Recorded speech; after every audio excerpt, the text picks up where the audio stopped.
ധാരാളം ആളുകൾ ആവശ്യപ്പെട്ടിട്ടുള്ള ഒരു വിഷയമാണ് നമസ്കാരത്തിലെ ജംഉം ഖസ്റും ഒന്ന് വിശദീകരിക്കാമോ എന്ന്. ഇൻഷാ അല്ലാഹ് ഇന്നത്തെ ഈ ഒരു സംസാരത്തിൽ എന്താണ് ജംഉം ഖസ്റും എന്ന് വിശദീകരിക്കുവാനാണ് ഉദ്ദേശിക്കുന്നത്. ഈ വിഷയവുമായി ബന്ധപ്പെട്ട് സാധാരണ ചോദിക്കപ്പെടാറുള്ള ചോദ്യങ്ങൾ ക്രോഡീകരിച്ചുകൊണ്ട് ഓരോ ചോദ്യങ്ങൾക്കും മറുപടി നൽകുന്ന രൂപത്തിലാണ് ഈ സംസാരം ക്രമീകരിച്ചിട്ടുള്ളത്.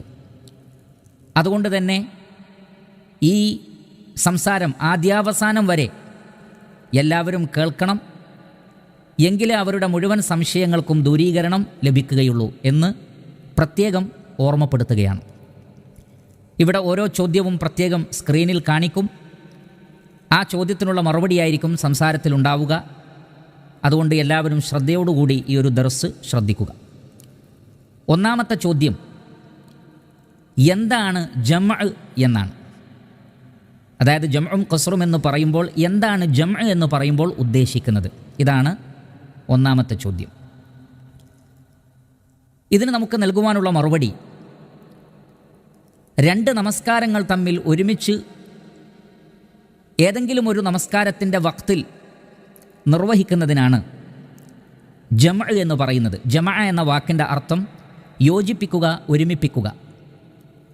അഥവാ ളുഹർ നമസ്കാരവും അസർ നമസ്കാരവും ഒരുമിച്ച് നിർവഹിക്കുക. അതേപോലെ തന്നെ മഗ്രിബ് നമസ്കാരവും ഇശാ നമസ്കാരവും ഒരുമിച്ച് നിർവഹിക്കുക.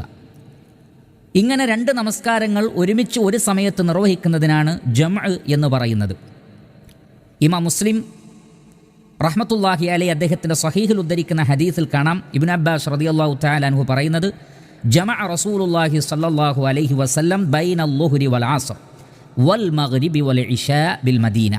അള്ളാഹുവിൻ്റെ റസൂല് ളുഹറും അസറും തമ്മിൽ ജംആക്കി, മഗ്രിബും ഇശാഉം തമ്മിൽ ജംആക്കി. അപ്പോൾ ഈ പറയപ്പെട്ട നമസ്കാരങ്ങളെ ഒരുമിച്ച് നിർവഹിക്കുന്നതിനാണ് ജംഅ് എന്ന് പറയുന്നത്. ഇനി ഈ വിഷയത്തിൽ ചോദിക്കാറുള്ള രണ്ടാമത്തെ ചോദ്യം നമുക്ക് പരിശോധിക്കാം. രണ്ടാമത്തെ ചോദ്യം, നമസ്കാരം ജംആക്കാനുള്ള കാരണങ്ങൾ എന്താണ് എന്നാണ്. അപ്പോൾ ജംഅ് എന്ന് പറഞ്ഞാൽ ഒരുമിച്ച് നമസ്കരിക്കലാണെന്ന് മനസ്സിലാക്കി. ഏതെല്ലാം കാരണങ്ങൾ കൊണ്ട് അങ്ങനെ ചെയ്യാം? ചില കാരണങ്ങൾ നമുക്ക് പരിശോധിക്കാം. ഇബ്നു അബ്ബാസ് റളിയല്ലാഹു തആല അൻഹുവിൽ നിന്ന് ഇമാം മുസ്ലിം ഉദ്ധരിക്കുന്നു. അദ്ദേഹം പറയുകയാണ്, ജമഅ റസൂലുള്ളാഹി സ്വല്ലല്ലാഹു അലൈഹി വസല്ലമ ബൈന ളുഹ്രി വൽ അസ്ർ വൽ മഗ്രിബി വൽ ഇശാ ബിൽ മദീന. അള്ളാഹുവിൻ്റെ റസൂല് ളുഹറും അസറും പിന്നെ മഗ്രിബും ഇശാഉം ഒരുമിച്ച് ജംആക്കി നമസ്കരിച്ചു. ഫി ഗൈരി ഖൗഫിൻ വലാ മതരിൻ, പേടിയുടെ സന്ദർഭത്തിലല്ലാതെ തന്നെ മഴയില്ലാത്ത സന്ദർഭത്തിലും. അപ്പോൾ മഴയില്ലാത്ത സന്ദർഭത്തിലും പേടിയില്ലാത്ത സന്ദർഭത്തിലും അള്ളാഹുവിൻ്റെ റസൂൽ ജംആക്കിയിട്ടുണ്ട്. അപ്പോൾ അതിൽ നിന്ന് ഒരു പോയിന്റ് ലഭിച്ചു. എന്താണ്? മഴയുള്ള സന്ദർഭങ്ങളിൽ സാധാരണ നബി സല്ലല്ലാഹു അലൈഹി വസല്ലം ജംആക്കാറുണ്ട്. അതേപോലെ തന്നെ ഏതെങ്കിലും കാര്യങ്ങൾ ഭയപ്പെടുന്ന സന്ദർഭത്തിൽ, ശത്രുക്കളുടെ ആക്രമണമോ അതല്ലെങ്കിൽ കാലാവസ്ഥ പ്രതികൂലമായിട്ട് ആളുകൾക്ക് ബുദ്ധിമുട്ടുണ്ടാകുന്ന സന്ദർഭങ്ങളോ, ഇത്തരം സന്ദർഭങ്ങളിലൊക്കെ റസൂലുള്ളാഹി സ്വല്ലല്ലാഹു അലൈഹി വസല്ലം ജംആക്കിയിട്ടുണ്ട്. ഇവിടെ ഇബ്നു അബ്ബാസ് റളിയല്ലാഹു തആല അൻഹു പറയുന്ന സാഹചര്യം അവിടെ നമുക്ക് കാണാൻ സാധിക്കും. എന്തുകൊണ്ടാണ് അങ്ങനെ ചെയ്തത് എന്ന് അദ്ദേഹത്തോട് ചോദിച്ചപ്പോൾ അദ്ദേഹം പറയുന്നത്, കൈലാ യുഹ്രിജ ഉമ്മത്തഹു, ഈ ഉമ്മത്തിന് ബുദ്ധിമുട്ടില്ലാതിരിക്കാൻ വേണ്ടിയാണ്. അഥവാ ശക്തമായ തണുത്ത കാറ്റുണ്ടാവുക, ശക്തമായ മൂടൽമഞ്ഞുണ്ടാവുക, അതേപോലെയുള്ള ഏതെങ്കിലും നിലക്കുള്ള കാലാവസ്ഥകൾ പ്രതികൂലമായി ഭവിക്കുന്ന സന്ദർഭങ്ങളിലും ബുദ്ധിമുട്ടുകൾ ഉണ്ടാകുന്ന സന്ദർഭങ്ങളിലും രണ്ട് നമസ്കാരങ്ങൾ തമ്മിൽ ഒരുമിപ്പിക്കാവുന്നതാകുന്നു.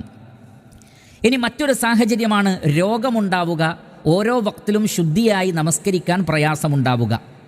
ഉദാഹരണത്തിന് ഒരു സ്വഹാബ വനിത, അവർക്ക് ധാരാളം രക്തസ്രാവമുണ്ടാകുന്ന ഒരു സാഹചര്യമുണ്ടായി.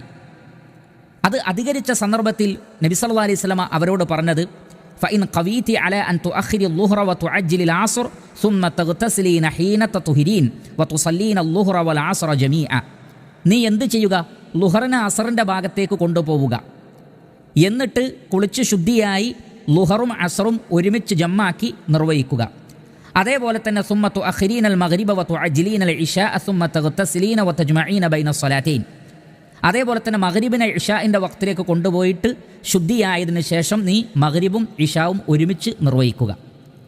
അപ്പോൾ ഇവിടെ ഈ ഒരു അവസ്ഥയെ ഒരു രോഗാവസ്ഥ എന്ന് പറയാം, പ്രയാസകരമായ ഒരു സാഹചര്യമെന്ന് പറയാം. തത്തുല്യമായ സാഹചര്യങ്ങൾ ഒരു രോഗിക്ക് ഉണ്ടാവുകയാണ്.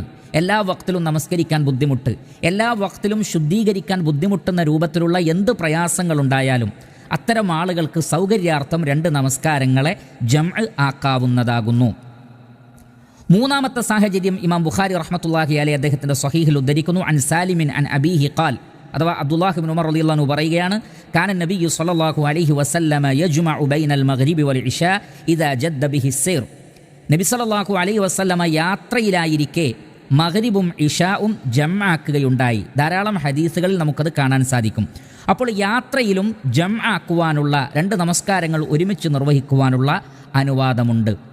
ഇതിനോട് ഖിയാസ് ചെയ്തുകൊണ്ട് തന്നെ പണ്ഡിതന്മാർ പറഞ്ഞു, ഒരാൾക്ക് ഒരു നിലക്കും ഒഴിവ് ലഭിക്കാത്ത വിധം ശുഗലിൽ, ജോലി തിരക്കുകളിൽ ആയി പോവുക.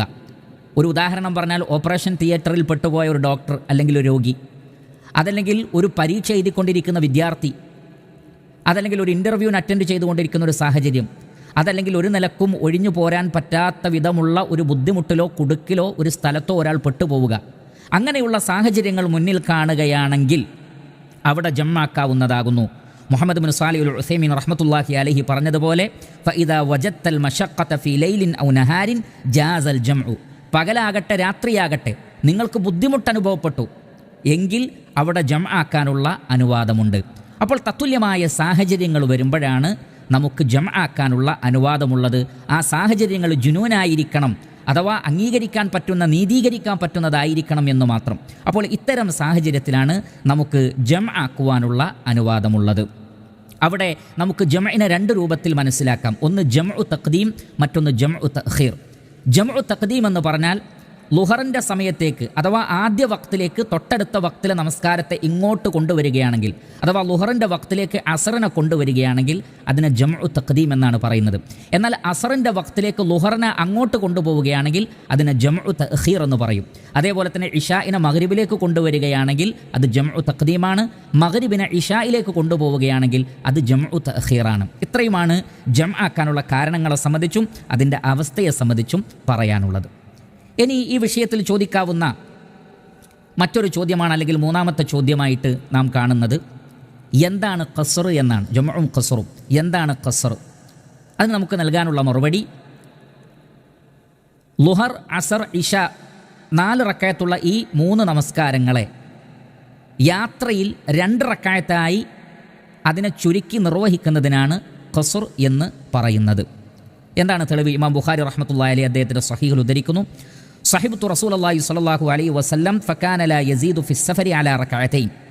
ഞാൻ അള്ളാഹുവിൻ്റെ റസൂലിൻ്റെ കൂടെ യാത്ര ചെയ്തിട്ടുണ്ട്. അതേപോലെ തന്നെ അബൂബക്കർ വ ഉമർ വ ഉസ്മാൻ റളിയല്ലാഹു തആല അൻഹും അജ്മഈൻ, ഇവരുടെ കൂടെയൊക്കെ ഞാൻ യാത്രയിൽ പങ്കെടുത്തിട്ടുണ്ട്. അവരെല്ലാം യാത്രയിൽ 2 റക്അത്ത് മാത്രമേ നമസ്കരിച്ചിട്ടുള്ളൂ.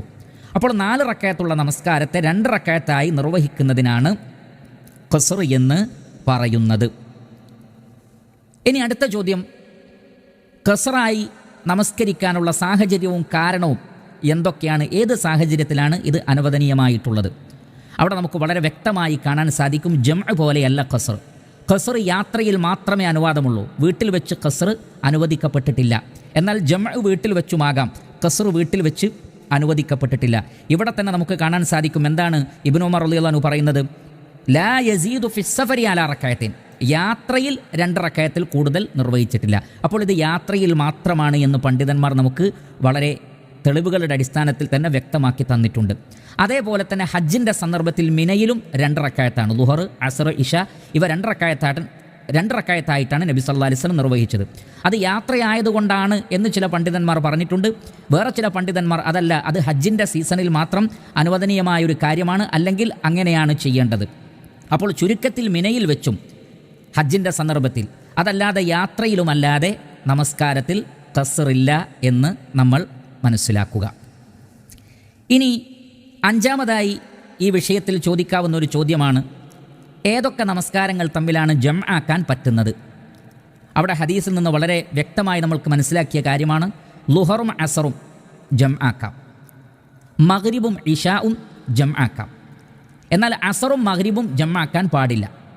അതേപോലെ തന്നെ സുബൈയുടെ കൂടെ ളുഹറോ അല്ലെങ്കിൽ ഇശാओ ജംആക്കാൻ പാടില്ല. സുബൈയുടെ കൂടെ ഒന്നും ജംആക്കാൻ പാടില്ല. അതേപോലെ തന്നെ അസറും മഗ്രിബും ജമാക്കാൻ പാടില്ല. അപ്പോൾ ജമാക്കേണ്ട നമസ്കാരങ്ങൾ ളുഹർ, അസർ, അതേപോലെ തന്നെ മഗ്രിബ്, ഇഷ. ഇനി അടുത്ത ചോദ്യം, ആറാമത്തെ ചോദ്യം, ഏതൊക്കെ നമസ്കാരങ്ങൾ നമുക്ക് കസ്റാക്കാം എന്നാണ്. ഏതൊക്കെ നമസ്കാരങ്ങൾ കസ്റാക്കാം? അവിടെ നേരത്തെ ഹദീസിൽ മനസ്സിലാക്കിയതുപോലെ തന്നെ ളുഹർ കസ്റാക്കാം, അസർ കസ്റാക്കാം, ഇഷാവും കസ്റാക്കാം. എന്നാൽ മഗ്രിബ് നമസ്കാരം ഖസ്റാക്കാൻ പാടില്ല. അത് 3 തന്നെ നിർവഹിക്കണം, 2 നിർവഹിച്ചാൽ പോരാ. അതേപോലെ തന്നെ സുബൈ നമസ്കാരവും 2 റക്അത്ത്, അത് പൂർണ്ണമായും തന്നെ അവിടെയും ഖസ്ർ ഇല്ല എന്ന് മനസ്സിലാക്കുക. ഇനി വളരെ പ്രധാനപ്പെട്ട ഒരു ചോദ്യമാണ്, നമുക്ക് എപ്പോഴും പലരും ചോദിക്കുന്ന ചോദ്യമാണ്. അത് 7ാമത്തെ ചോദ്യമായി മനസ്സിലാക്കാം. എപ്പോഴാണ് നമ്മുടെ ഒരു യാത്രയെ ഇസ്ലാമിൻ്റെ സാങ്കേതിക ഭാഷയിലുള്ള യാത്രയായി പരിഗണിക്കുന്നത്? അഥവാ ജംഉം ഖസ്റുമാക്കാനും നോമ്പ് ഒഴിവാക്കാനുമൊക്കെ നമുക്ക് അനുവാദം നൽകുന്ന രൂപത്തിലുള്ള യാത്ര, അത് എപ്പോഴാണ് അതിനെ യാത്രയായി പരിഗണിക്കപ്പെടുന്നത്? അതിൽ പ്രധാനപ്പെട്ട 2 അഭിപ്രായങ്ങളുണ്ട്. ആ 2 അഭിപ്രായങ്ങൾ പറഞ്ഞിട്ട് അതിൻ്റെ ഒരു മൊത്തം ഒരു രത്നച്ചുരുക്കം നമുക്ക് മനസ്സിലാക്കാം. ഒന്നാമത്തെ അഭിപ്രായം, ഇത് വളരെ ശക്തവും തെളിവുകളോട് യോജിക്കുന്നതുമാണ്. ഏകദേശം 80 കിലോമീറ്ററോളം അല്ലെങ്കിൽ അതിനോടടുത്ത് നിൽക്കുന്ന 70, 75, 80 കിലോമീറ്ററോളമുള്ള ഏതൊരു യാത്രയും യാത്രയായി പരിഗണിക്കുന്നതാണ്. എന്താണ് അതിനുള്ള തെളിവ്? ഇമാം ഷാഫിഈ റഹ്മത്തുള്ളാഹി അലൈഹി അദ്ദേഹത്തിൻ്റെ മുസ്നദിൽ ഉദ്ധരിക്കുന്ന ഹദീസിൽ കാണാം, ഇബ്നു അബ്ബാസ് റളിയല്ലാഹു തആല അൻഹു പറയുകയാണ്, യാ അഹ്ല മക്ക, മക്കക്കാരായ ആളുകളെ, ലാ തഖ്സുറൂ ഫീ അഖല്ലി മിൻ 4 ബുറുദിൻ, 4 ബുറുദിനേക്കാൾ കുറഞ്ഞ ദൂരമുള്ളപ്പോൾ നിങ്ങൾ ഖസ്റാക്കരുത്. 4 ബുറുദ് എന്ന് പറഞ്ഞാൽ ഏകദേശം 80, 88 അല്ലെങ്കിൽ 78 എന്നൊക്കെയാണ് ഉലമാക്കൾ പറഞ്ഞത്, കിലോമീറ്ററാണ്. അതുകൊണ്ട് 75 മുതൽ അങ്ങോട്ട് ഏകദേശം 80, 85 കിലോമീറ്ററൊക്കെ ഉള്ള ഒരു യാത്രയാണെങ്കിൽ അപ്പോഴാണ് നിങ്ങൾ ജംഉം ഖസ്റുമാക്കേണ്ടത്. അതാ ഇബ്നു അബി റബാഹിൽ നിന്ന് സ്വഹീഹായ സനദോടുകൂടി നമുക്ക് കാണാൻ സാധിക്കും, അന്ന ഇബ്നു ഉമർ വബ്ന അബ്ബാസ് റളിയല്ലാഹു അൻഹുമാ കാനാ യുസല്ലിയാനി റക്അതൈനി വയുഫ്തിറാനി ഫീ 4 ബുറുദിൻ ഫമാ ഫൗഖ ദാലിക്. 4 ബുർദോ അതിന് മേലെയോ ഉള്ള സന്ദർഭത്തിൽ ഇബ്നു അബ്ബാസ് റളിയല്ലാഹു അൻഹു, ഇബ്നു ഉമർ റളിയല്ലാഹു അൻഹു അവരൊക്കെ ഖസ്റാക്കാറുണ്ട്. അതേപോലെ തന്നെ നോമ്പ് ഉപേക്ഷിക്കാറുണ്ട്, അഥവാ യാത്രയായി പരിഗണിക്കാറുണ്ട്. വേറെയും തെളിവുകൾ അതിന് നമുക്ക് കാണാൻ സാധിക്കുന്നതാണ്. അപ്പോൾ ഈ തെളിവുകളുടെ അടിസ്ഥാനത്തിൽ ഏകദേശം 70, 75 അല്ലെങ്കിൽ 80, സൗദി അറേബ്യയിലെ പണ്ഡിത സഭ പറഞ്ഞിട്ടുള്ളത് ഏകദേശം 80 കിലോമീറ്ററാണ്. അപ്പോൾ 80 കിലോമീറ്റർ ദൂരമുള്ള ഏതൊരു യാത്രയിലും ജംഉം ഖസ്റുമാക്കാവുന്നതാണ്. അത് വിദ്യാർത്ഥികൾക്കാണെങ്കിലും പ്രശ്നമില്ല, ഉദ്യോഗസ്ഥന്മാർക്കാണെങ്കിലും പ്രശ്നമില്ല, ഡെയിലി പോയി വരുന്നവർക്കാണെങ്കിലും പ്രശ്നമില്ല. അതേപോലെ തന്നെ കച്ചവട സാധനങ്ങളും മറ്റും ഡെലിവറി നടത്തുന്ന ആളുകൾ ആർക്കാണെങ്കിലും ശരി 80 കിലോമീറ്ററോളമുള്ള ഒരു യാത്രയിൽ അവർക്ക് ജംഉം ഖസ്റുമാക്കാവുന്നതാണ്. 2ാമത്തെ അഭിപ്രായം, അതും വളരെ പ്രധാനപ്പെട്ട അഭിപ്രായമാണ്. ഒരു കിലോമീറ്ററിനെ അടിസ്ഥാനമാക്കേണ്ടതില്ല, മറിച്ച് അന്നൽ ഖസ്റ യജൂസു ഫി അയ്യി സഫരിൻ മാദാമ യുസമ്മ സഫറൻ, യാത്രയാണെന്ന് പരിഗണിക്കപ്പെടാവുന്ന ഏത് യാത്രയിലും ജംഉം ഖസ്റുമാകാം. അവിടെ കിലോമീറ്റർ അല്ല, നടത്തുന്നത് യാത്രയാണോ എന്നതാണ് പ്രശ്നം. ഇതും വളരെ നല്ല അഭിപ്രായമാണ്. അതുകൊണ്ട് തന്നെ ഉലമാക്കൾ ഇതിനെ ജംഅ് ചെയ്തുകൊണ്ട് അതിൻ്റെ ഒരു രത്നച്ചുരുക്കം നമുക്ക് വളരെ ലളിതമാക്കി മനസ്സിലാക്കി തന്നിട്ടുണ്ട്.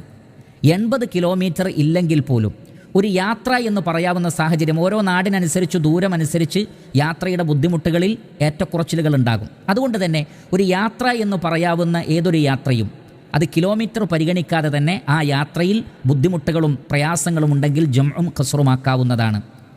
എന്നാൽ ഏതാണ് യാത്ര എന്ന വിഷയത്തിൽ നിങ്ങൾക്ക് സംശയമുണ്ടായി, ശക്കുണ്ടായി എങ്കിൽ 80 കിലോമീറ്ററോളം ഉണ്ടെങ്കിൽ പിന്നെ നിങ്ങൾ സംശയിക്കേണ്ടതില്ല, അത് യാത്ര തന്നെയാണ്. അൽഹംദുലില്ലാ, ഇത് വളരെ നല്ല ഒരു അഭിപ്രായമാണ്.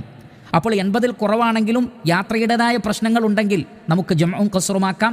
എന്നാൽ 80 കിലോമീറ്ററോളം ഉണ്ടെങ്കിൽ ഉറപ്പായിട്ടും അവിടെ ജംആക്കുവാനും ഖസ്റാക്കുവാനുമുള്ള അനുവാദമുണ്ട്. ഇതാണ് കൂടുതൽ നല്ലതായൊരു അഭിപ്രായമെന്നാണ് മനസ്സിലാകുന്നത്. അള്ളാഹു ആണ് കൂടുതൽ അറിയുന്നവൻ. ഇനി 8ാമത്തെ ചോദ്യം, ഇതും വളരെ പ്രസക്തമായ ഒരു ചോദ്യമാണ്.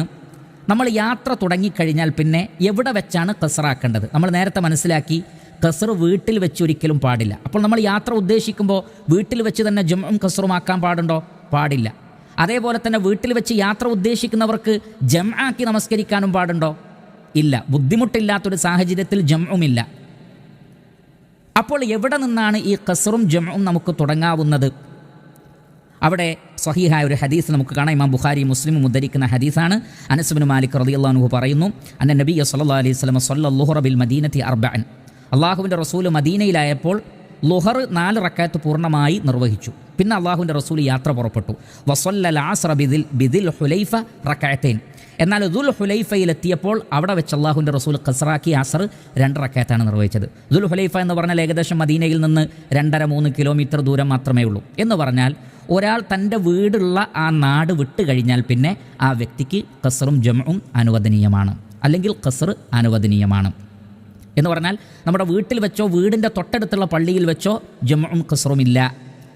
പിന്നെ നമ്മൾ താമസിക്കുന്ന നമ്മുടെ വീട് നിലനിൽക്കുന്ന ആ ഒരു അങ്ങാടി, അവിടെയുള്ള ബിൽഡിങ്ങുകളും മറ്റും കഴിഞ്ഞ് നമ്മുടെ പ്രദേശം കഴിഞ്ഞ് മറ്റൊരു പ്രദേശത്തേക്ക് നമ്മൾ പ്രവേശിച്ചു കഴിഞ്ഞാൽ, നമ്മുടെ നാട് അത്രയൊന്നും വ്യക്തമായി കാണാത്തൊരു ദൂരത്തേക്ക് നമ്മൾ എത്തിക്കഴിഞ്ഞാൽ അവിടെ വെച്ച് നമുക്ക് എന്ത് ചെയ്യാം? പിന്നെ ഖസ്റും ജംഉം ആക്കാവുന്നതാണ്. ഇതാണ് തെളിവിൻ്റെ അടിസ്ഥാനത്തിൽ നമുക്ക് മനസ്സിലാക്കാൻ സാധിക്കുന്നത്.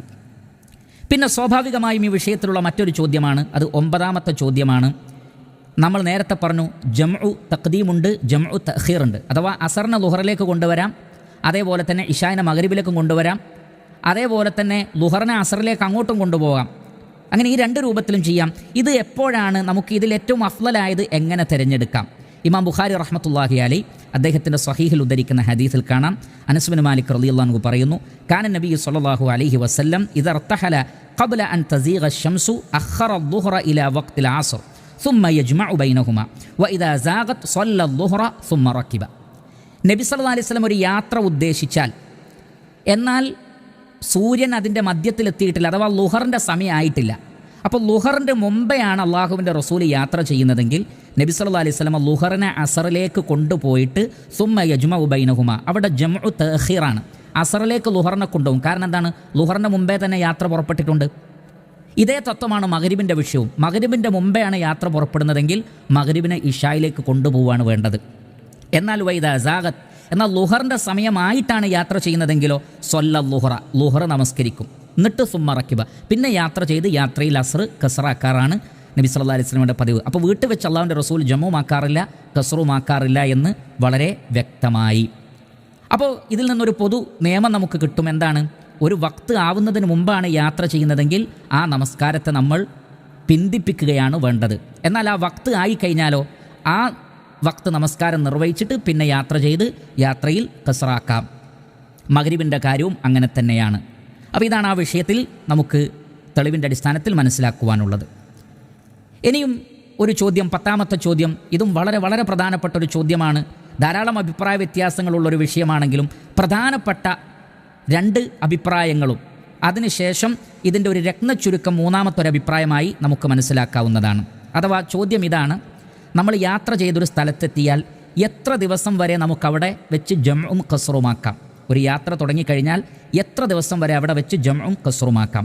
1ാമത്തത് 3 ദിവസം വരെ ജംഉം ഖസ്റുമാക്കാം. അത് കഴിഞ്ഞാൽ പിന്നെ 4ാമത്തെ ദിവസവും കൂടി നമ്മൾ അവിടെ നിൽക്കാൻ ഉദ്ദേശിക്കുകയാണെങ്കിൽ, നമുക്കുറപ്പാണ് 3 ദിവസത്തിൽ കൂടുതൽ നമ്മൾ നിൽക്കുമെന്നുണ്ടെങ്കിൽ പിന്നെ 3 ദിവസം കഴിഞ്ഞാൽ പിന്നെ പൂർണ്ണമായും നമസ്കരിക്കണം, ഖസ്റാക്കാനും ജമ്മാക്കാനും പാടില്ല. ഇതൊരു പ്രധാനപ്പെട്ട ധാരാളം പണ്ഡിതന്മാർ സ്വീകരിച്ച ഒരു അഭിപ്രായമാണ്. ഇതിനുള്ള തെളിവ് ഇമാം മുസ്ലിം റഹ്മത്തുള്ളാഹി അലൈഹി അദ്ദേഹത്തിൻ്റെ സ്വഹീഹിൽ ഉദ്ധരിക്കുന്ന ഹദീസിൽ കാണാം.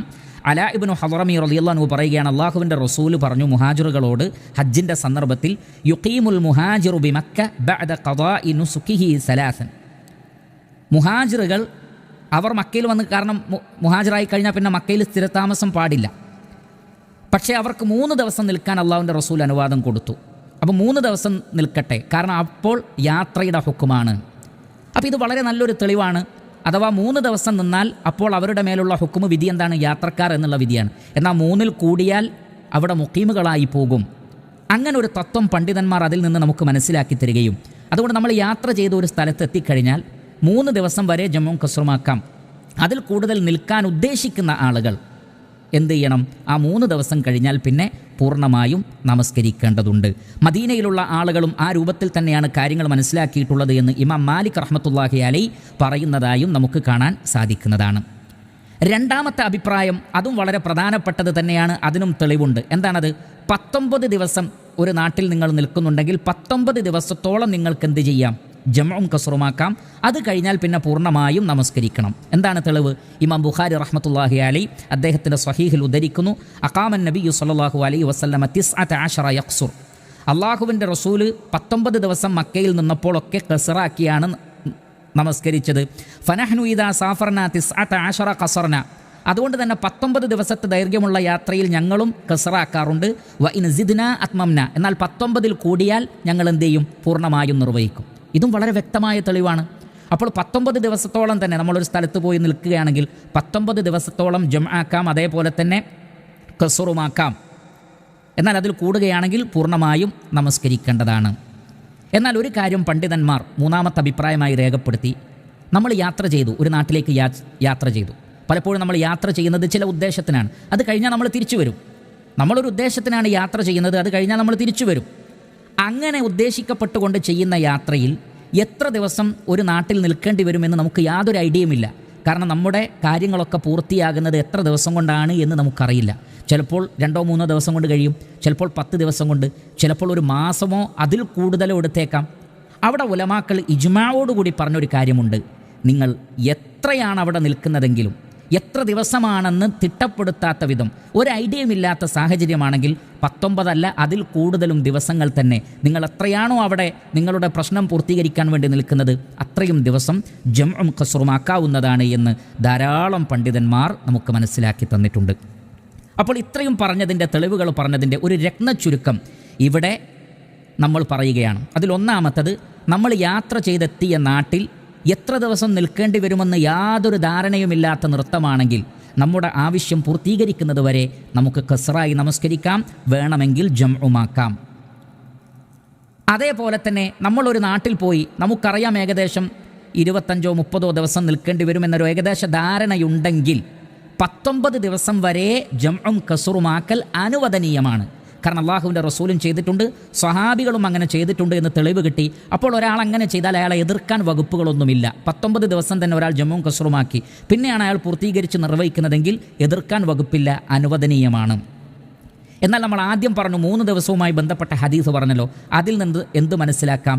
ഒരാൾ 3 ദിവസം കഴിഞ്ഞാൽ പിന്നെ 4ാമത്തെ ദിവസം മുതൽ പൂർത്തിയാക്കിക്കൊണ്ട് തന്നെ നിർവഹിക്കലാണ് അഫ്ളൽ. അപ്പോൾ 19 ദിവസം വരെ അനുവദനീയമാണ്. എന്നാൽ 3 ദിവസം കഴിഞ്ഞാൽ പിന്നെ പൂർണ്ണമായും നമസ്കരിക്കലാണ് ഏറ്റവും അഫ്ളലായിട്ടുള്ളത്. എന്നാൽ 19 വരെ അനുവദനീയമാണ്. എന്നാൽ ഒരു ഐഡിയയുമില്ലാത്ത നൃത്തമാണെങ്കിലോ എത്ര ദിവസവും ആകാം. ഇതാണ് പണ്ഡിതന്മാർ നമുക്ക് മനസ്സിലാക്കി തന്നിട്ടുള്ളത്. അതേ സന്ദർഭത്തിൽ ഒരു കാര്യം വളരെ വ്യക്തമായി മനസ്സിലാക്കേണ്ടതുണ്ട്.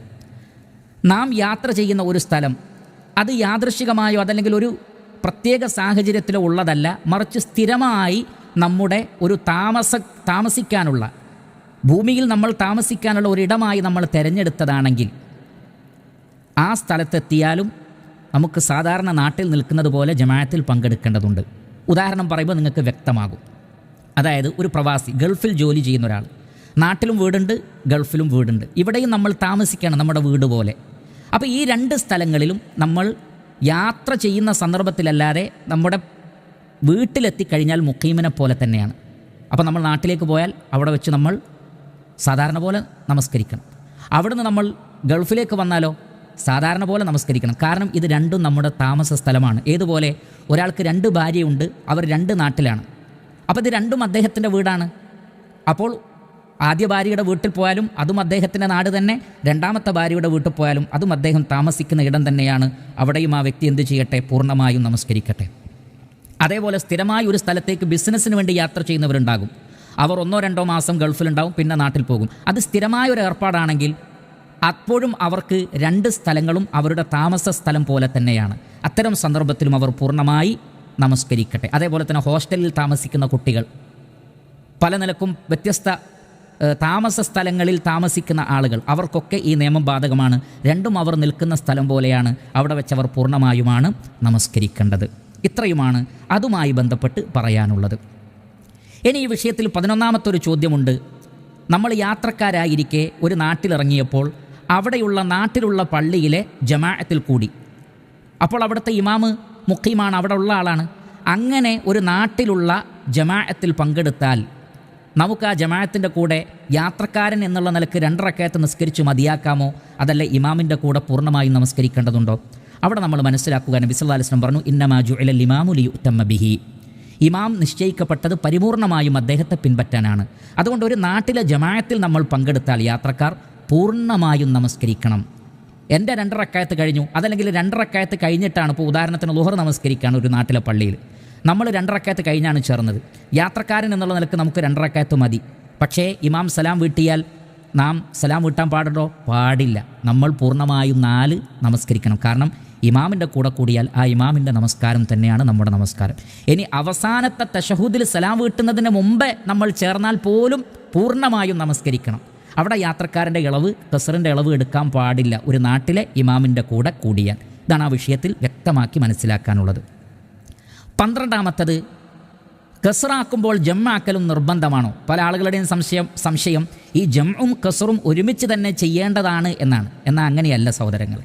നമുക്ക് യാത്രയിൽ ഖസ്റാണ് അതിൻ്റെ അസ്ല്. ഓരോ വക്തിലും ഈ 2 റക്അത്ത് നിർവഹിക്കുക, മഗ്രിബ് ഒഴികെ. എന്നാൽ ജംആക്കേണ്ടത് എപ്പോഴാണ്? നമ്മൾ നേരത്തെ പറഞ്ഞതുപോലെ ഓരോ വക്തിലും നമസ്കരിക്കാൻ ബുദ്ധിമുട്ടുള്ള ഒരു സാഹചര്യമുണ്ടെങ്കിൽ നമുക്ക് ജമ്മുമാക്കാം. അവിടെ യാത്രയിൽ ജം എന്താണ്? മുസ്തഹബാണ്, നല്ലതാണ് എന്നേ ഉള്ളൂ. അത് വാജിബാണ് എന്നുള്ള അർത്ഥത്തിലല്ല. എന്നാൽ അതിനേക്കാൾ ഗൗരവം എന്താണ്? അള്ളാഹുവിൻ്റെ റസൂൽ യാത്രയിൽ എപ്പോഴും ഖസ്റാക്കിയേ നമസ്കരിച്ചിട്ടുള്ളൂ, പൂർണ്ണമായും നമസ്കരിച്ചിട്ടില്ല.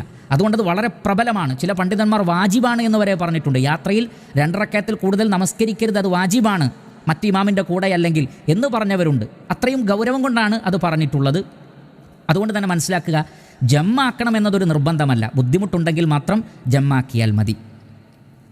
അതേപോലെ തന്നെ മറ്റൊരു ചോദ്യം, 13ാമത്തെ ചോദ്യമായി നമുക്ക് മനസ്സിലാക്കാം, യാത്ര തുടങ്ങുന്നതിന് മുമ്പ് വീട്ടിൽ വെച്ച് ജമ്മാക്കാമോ? അത് നേരത്തെ ഒരു ഉത്തരത്തിൽ ഞാൻ പറഞ്ഞിട്ടുണ്ട്. വീട്ടിൽ വെച്ച് ജമ്മാക്കാവുന്ന സാഹചര്യം നമ്മൾ നേരത്തെ പറഞ്ഞു. എന്നാൽ യാത്ര ചെയ്യാൻ ഉദ്ദേശിക്കുന്നു എന്നതുകൊണ്ട് വീട്ടിൽ വെച്ച് ജമ്മാക്കാൻ അനുവാദമില്ല. മറിച്ച് യാത്ര തുടങ്ങിക്കഴിഞ്ഞ് നമ്മുടെ പ്രദേശം വിട്ടുകഴിഞ്ഞാലാണ് ജംഉം ഖസ്റുമാക്കുവാനുള്ള അനുവാദമുള്ളത്. 14ാമത്തെ ചോദ്യം, വീട്ടിലെത്തുന്നതിന് മുമ്പ് നമുക്ക് ജംഉം ഖസ്റുമാക്കാമോ എന്ന് പറഞ്ഞാൽ നമ്മളൊരു യാത്ര കഴിഞ്ഞ് വരികയാണ്. അപ്പോൾ വീട്ടിലെത്തിയാൽ നമുക്ക് പൂർണ്ണമായും നമസ്കരിക്കേണ്ടതുണ്ട്. എന്നാൽ വീട്ടിലെത്തുന്നതിന് മുമ്പ്, നമ്മുടെ നാടെത്തുന്നതിൻ്റെ തൊട്ട് മുമ്പുള്ള നാടാണെങ്കിലോ നമ്മൾ യാത്രക്കാരനായി തന്നെ പരിഗണിക്കപ്പെടുന്നത്. അവിടെ നമുക്കൊരു ഇളവുണ്ടെന്ത്? ഖസ്റുമാക്കാം, ജമ്മുമാക്കാം. ഈ ഇളവ് സ്വീകരിക്കാമോ? ഈ ഇളവ് സ്വീകരിക്കാം. അഥവാ നമുക്ക് വീട്ടിലെത്തിയാൽ 4 8 റക്അത്ത് നിർവഹിക്കണം. അതൊരാൾക്ക് യാത്ര കൊണ്ട് പ്രയാസം തോന്നുകയാണെങ്കിൽ തൻ്റെ നാടെത്തുന്നതിന് മുമ്പ് ആ വ്യക്തിക്ക് 2 ഖസ്റും ജമ്മുമാക്കി ആ നമസ്കാരം നിർവഹിക്കാവുന്നതാകുന്നു. ഇനി മറ്റൊരു ചോദ്യം, 15ാമത്തെ ചോദ്യം, ളുഹർ അസർ ഏതുവരെ നീട്ടാം ജമ്മാക്കാൻ വേണ്ടി? നമുക്കറിയാം അസറിന് ഏതുവരെയാണോ സമയമുള്ളത്? മഗ്രിബ് വരെയാണ്. അപ്പോൾ അതുവരെ നമുക്കത് നീട്ടാം. അതേപോലെ തന്നെ മഗ്രിബ് ഇഷ, നമ്മൾ ഇഷായിലേക്ക് മഗ്രിബിനെ പിന്തിപ്പിക്കുകയാണെങ്കിൽ ഏതുവരെ നമുക്കതിനെ നീട്ടാം? അത് ഇഷാൻ്റെ അവസാന സമയം വരെ, അത് ഏകദേശം അർദ്ധരാത്രിയാണ്. ഇനി ഏതെങ്കിലും സാഹചര്യത്തിൽ പറ്റിയിട്ടില്ലെങ്കിൽ സുബൈ വരെ സമയമുണ്ട് എന്നും പണ്ഡിതന്മാർ പറഞ്ഞിട്ടുണ്ട്. എന്നാൽ കഴിവിൻ്റെ പരമാവധി അർദ്ധരാത്രിക്കുള്ളിലായി തന്നെ അത് നിർവഹിക്കേണ്ടതാകുന്നു. ഇനി 16ാമത്തെ ചോദ്യം, ഒരാൾ യാത്രയിൽ നമസ്കരിച്ചു, ശേഷം നാട്ടിലെത്തിയപ്പോൾ അവിടെ ജമാഅത്ത് നടക്കുന്നുണ്ട്. അതേപോലെ തന്നെ നമ്മൾ പള്ളിയിൽ കയറി, നമ്മൾ ഓൾറെഡി നമസ്കരിച്ചിട്ടുണ്ട്, അപ്പോൾ അവിടെ ജമാഅത്ത് നടക്കുന്നുണ്ട്. അപ്പോൾ നമ്മൾ നമസ്കരിച്ചിട്ടുണ്ട് എന്നതുകൊണ്ട് ആ ജമാഅത്തിൽ പങ്കെടുക്കാതിരിക്കുകയാണോ വേണ്ടത്? അതല്ല, ആ ജമാഅത്തിൽ പങ്കെടുക്കേണ്ടതുണ്ടോ? ഇതിനുത്തരം നമുക്ക് സഹീഹായ ഹദീസിൽ കാണാം. ഇമാം നസായി അദ്ദേഹത്തിൻ്റെ സുനനുൽ കുബ്രയിൽ ഉദ്ധരിക്കുന്നു. നബി സല്ലല്ലാഹു അലൈഹി വസല്ലം പള്ളിയിൽ നമസ്കരിച്ചുകൊണ്ടിരിക്കെ നമസ്കാര ശേഷം 2 ആളുകൾ നമസ്കാരത്തിൽ പങ്കെടുത്തിട്ടില്ല എന്ന് റസൂലിന് തോന്നി. അവർ പിറകിലിരിക്കുകയായിരുന്നു. അള്ളാഹുവിൻ്റെ റസൂൽ അവരോട് ചോദിച്ചു, മാ മനഅകുമാ അൻ തുസല്ലിയ മഅന, നിങ്ങളെന്താ ഞങ്ങളുടെ കൂടെ നമസ്കരിക്കാതിരുന്നത്? അപ്പോൾ അവർ പറഞ്ഞു, അള്ളാഹുവിൻ്റെ റസൂലേ, ഇന്നാ ഖദ് സ്വല്ലൈനാ ഫി റിഹാലിന, ഞങ്ങൾ യാത്രയിൽ തന്നെ നമസ്കരിച്ചിട്ടുണ്ട്, അതുകൊണ്ടാണ് ഞങ്ങൾ നമസ്കരിക്കാത്തത്. അപ്പോൾ അള്ളാഹുവിൻ്റെ റസൂൽ പറഞ്ഞു, ഫലാ തഫ്അല, നിങ്ങൾ അങ്ങനെ ചെയ്യരുത്. ഇദാ സ്വല്ലൈതുമാ ഫി റിഹാലികുമാ, നിങ്ങൾ യാത്രയിൽ നിങ്ങളുടെ വാഹനത്തിൽ വെച്ചോ മറ്റോ നിങ്ങൾ നമസ്കരിച്ചു, സുമ്മ അതൈതുമാ മസ്ജിദ ജമാഅത്തിൻ, എന്നിട്ട് നിങ്ങൾ ജമാഅത്ത് നടക്കുന്ന ഒരു പള്ളിയിൽ നിങ്ങൾ വന്നാൽ, ഫസല്ലയാ മഅഹും, അവരുടെ കൂടെ നിങ്ങളും കൂടണം. ഫഇന്നഹാ ലക്കും നാഫില, കാരണം രണ്ടാമത്തെ നിങ്ങൾക്ക് സുന്നത്തായി പരിഗണിക്കപ്പെടും. നിങ്ങളുടെ ഫർള് കഴിഞ്ഞിട്ടുണ്ട്, പക്ഷേ ആ ജമാഅത്തിൽ പങ്കെടുക്കുക അത് നിങ്ങൾക്ക് സുന്നത്തായി പരിഗണിക്കപ്പെടുന്നതാണ്. അപ്പോൾ നമുക്ക് പള്ളിയിൽ കയറി കഴിഞ്ഞു, നമ്മൾ ഓൾറെഡി നിസ്കരിച്ചിട്ടുണ്ട്, നമ്മുടെ മുന്നിൽ വെച്ചൊരു ജമാഅത്ത് നടക്കുകയാണെങ്കിൽ നമ്മൾ മാറി നിൽക്കരുത്, ആ ജമാഅത്തിൽ പങ്കെടുക്കുക, അതിന് സുന്നത്തിൻ്റെ പ്രതിഫലമുണ്ട്. എന്നാൽ പള്ളിക്ക് പുറത്താണെങ്കിലോ അവർക്ക് പള്ളിയിലേക്ക് കയറി നമസ്കരിക്കണമെന്നില്ല. വീട്ടിലാണെങ്കിലും നമസ്കരിച്ച ഒരാൾ പിന്നെ പള്ളിയിലേക്ക് പോയി നിസ്കരിക്കണമെന്നില്ല. പക്ഷേ ജമാഅത്ത് നമ്മുടെ മുന്നിൽ വെച്ച് നടക്കുന്നത് കണ്ടാൽ അതിൽ പങ്കെടുക്കലാണ് ഏറ്റവും അഫ്ളലായിട്ടുള്ളത്. അതേപോലെ പ്രധാനപ്പെട്ട ഒരു ചോദ്യമാണ്, നമുക്ക് മഗ്രിബിൻ്റെ മുമ്പേ ഇശാ നമസ്കരിക്കാമോ? അതേപോലെ തന്നെ ളുഹറിന് മുമ്പേ അസർ നമസ്കരിക്കാമോ? ഈ ചോദ്യം എപ്പോഴാണ് വരുന്നത്? നമ്മൾ യാത്ര ചെയ്തൊരു സ്ഥലത്തെത്തുമ്പോൾ നമ്മൾ ളുഹർ നമസ്കരിച്ചിട്ടില്ല, പക്ഷേ പള്ളിയിൽ അസറാണ് നടന്നുകൊണ്ടിരിക്കുന്നത്. അപ്പോൾ നമ്മൾ അതിൽ പങ്കെടുക്കുകയാണോ വേണ്ടത്? എന്നിട്ട് ആദ്യം അസർ നിസ്കരിച്ചു, പിന്നെ നമുക്ക് വിട്ടുപോയ ളുഹർ നിസ്കരിക്കുകയാണോ വേണ്ടത്? അതൊരിക്കലും പാടില്ല. നമസ്കാരത്തിൽ തർത്തീബ് നിർബന്ധമാണ്. ളുഹർ കഴിഞ്ഞിട്ടേ അസർ നമസ്കരിക്കാവൂ, മഗ്രിബ് കഴിഞ്ഞിട്ടേ ഇശാ നമസ്കരിക്കാവൂ. അപ്പോൾ അത്തരം സാഹചര്യത്തിൽ നമ്മൾ എന്ത് ചെയ്യണം? ഇമാമിൻ്റെ കൂടെ നമ്മൾ ളുഹറിൻ്റെ നെയ്യത്തിൽ കൂടണം. ഇനി ഇശാ ആണെങ്കിൽ നമ്മൾ മഗ്രിബിൻ്റെ നെയ്യത്തിൽ കൂടണം. എന്നിട്ട് നമ്മുടെ നമസ്കാരം കഴിഞ്ഞാൽ, മഗ്രിബാണെങ്കിൽ 3 റക്അത്ത് കഴിഞ്ഞാൽ അവിടെ ഇരിക്കുക. പിന്നീട് ഇമാം സലാം വിട്ടുമ്പോൾ കൂടെ സലാം വീട്ടിയാൽ മതി. അതേപോലെ തന്നെ അസറിൻ്റെ കൂടെയാണ് കൂടുന്നതെങ്കിൽ നമ്മുടെ മനസ്സിൽ നിയ്യത്ത് ളുഹറായിരിക്കണം. എന്നിട്ടേ പിന്നെ അസർ നമസ്കരിക്കാവൂ. ഒരിക്കലും ളുഹറിന് മുമ്പേ അസർ നിർവഹിക്കുന്ന, അതേപോലെ തന്നെ മഗ്രിബിന് മുമ്പേ ഇശാ നമസ്കരിക്കുന്ന ഒരവസ്ഥ ഉണ്ടാകുവാൻ പാടില്ലാത്തതാണ്. പിന്നെ അതിലുള്ള മറ്റൊരു ചോദ്യമാണ് 18ാമത്തെ ചോദ്യം. നമുക്കറിയാം നമ്മൾ സമയത്തിന് മുമ്പേ തന്നെ നാട്ടിലെത്തും. ഉദാഹരണത്തിന് ഒരാൾ ളുഹറും അസറും ജമ്മാക്കി, യാത്രയിൽ ജമ്മാക്കി തിരിച്ച് നാട്ടിലേക്ക് പോവുകയാണ്. നമുക്കറിയാം മഗ്രിബിൻ്റെ മുമ്പ് തന്നെ നമ്മൾ നാട്ടിലെത്തും, ളുഹറും അസറും നാട്ടിൽ പോയിട്ട് പൂർണ്ണമായി നിസ്കരിക്കാൻ കഴിയും. അതല്ലെങ്കിൽ അസർ തന്നെ നമുക്ക് നാട്ടിൽ പോയി നിർവഹിക്കാൻ കഴിയും. പക്ഷേ ജമ്മാക്കാനുള്ള അനുവാദമുണ്ടല്ലോ, എങ്കിൽ നമുക്ക് അവിടെ ജമ്മാക്കാമോ? എന്നിട്ട് നാട്ടിൽ പോയിട്ട് വീട്ടിൽ പോയിട്ട് നമുക്ക് നമ്മുടേതായ കാര്യങ്ങളിൽ ഏർപ്പെടാമോ? അവിടെ ഉലമാക്കൾ പറഞ്ഞു, നാട്ടിലെത്തുമെന്ന് ഉറപ്പുണ്ടെങ്കിലും യാത്രയുടെ ഇളവ് നിങ്ങൾക്ക് ഉപയോഗപ്പെടുത്താം. കാരണം അത് അള്ളാഹു നമുക്ക് നൽകിയ ഒരു ഇളവാണ്, ഒരു ആനുകൂല്യമാണ്. അതുകൊണ്ട് തന്നെ അസറിൻ്റെ സമയമാകുമ്പോഴേക്ക് എത്തുമെന്ന് അറിയാമെങ്കിലും നമ്മൾ യാത്രക്കാരനാണെങ്കിൽ നമുക്ക് ജംആക്കാം. നേരത്തെ തന്നെ ജംആക്കിയിട്ട് വീട്ടിലേക്ക് പോകുന്നതിൽ വിരോധമില്ല. ഇനി ഈ വിഷയത്തിലുള്ള അവസാനത്തെ ഒരു ചോദ്യം, വേറെയും ചോദ്യങ്ങളുണ്ടാകാം, പക്ഷെ നമുക്ക് ലഭിച്ച ചോദ്യങ്ങളിൽ നിന്ന് ഈ കപ്പലിലും മറ്റും അതേപോലെ തന്നെ മീൻ പിടിക്കുന്ന ബോട്ടിലും മറ്റുമൊക്കെ യാത്ര ചെയ്യുന്ന ആളുകളുടെ ഹുക്കുമെന്താണ്? നേരത്തെ പറഞ്ഞ മുസാഫിറിൻ്റെ അതേ ഹുക്കുമാണ്. അവർ യാത്രക്കാരായി തന്നെ, അത് കടലിലാണെങ്കിലും കരയിലാണെങ്കിലും ഒരേ ഹുക്കുമാണ്. മാത്രമല്ല കടലിൽ കുറച്ചുകൂടി ഇളവ് കൂടുതലാണ്. നമുക്കറിയാം ഭൂമിയിൽ സഞ്ചരിക്കുന്നത് പോലെയല്ല. അതുകൊണ്ട് അവർക്ക് വളരെ കുറഞ്ഞ ഒരു ദൂരം തന്നെ മുന്നോട്ട് പോയി കഴിഞ്ഞാൽ, അല്പം മൈലുകൾ തന്നെ മുന്നോട്ട് പോയി കഴിഞ്ഞാൽ അവർക്ക് ഖസ്റാക്കാനും ജമ്മാക്കാനും അനുവാദമുണ്ട് എന്ന് പണ്ഡിതന്മാർ നമുക്ക് മനസ്സിലാക്കി തന്നിട്ടുണ്ട്. കാരണം അത് യാത്രയുടെ മശക്കത്തൊക്കെ അതിലുണ്ടാകും. അപ്പോൾ അവർക്കും അതേ ഹുക്കുമ് തന്നെയാണ്. ഇത്രയുമാണ് ഈ വിഷയവുമായി ബന്ധപ്പെട്ട് സൂചിപ്പിക്കുവാനുള്ളത്.